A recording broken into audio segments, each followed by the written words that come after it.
yang pernah beli emas public gold secara orang tengah ataupun secara CEO ni tuan-tuan, sebenarnya kaedah tu sangat-sangatlah berisiko. Saya tidak galakkan kepada tuan-tuan perempuan yang nak membeli emas ni membeli di media sosial. Contoh ni di grup-grup contohnya, ataupun melalui dealer, jumpa di mana-mana tempat. Saya tidak galakkan tuan-tuan perempuan beli emas secara begitu. Sebab apa? Pertama, resiko penipuan. Kedua tuan-tuan, resiko tuan-tuan mendapat emas yang tidak baik kondisinya.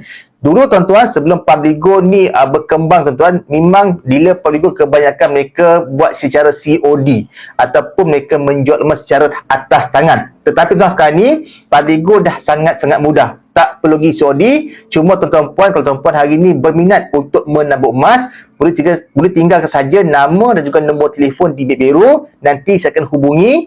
Jika tuan-tuan puan contoh berminat dengan emas contohnya 20 gram ataupun 10 gram seperti ini, saya boleh bantu lockkan dalam website public gold. Tuan-tuan perempuan bayar duit tu kepada public gold, bukan melalui saya. Saya cuma uruskan saja, kemudian emas ni boleh dipostkan ke rumah tuan-tuan. Public gold akan postkan dengan perlindungan insurans.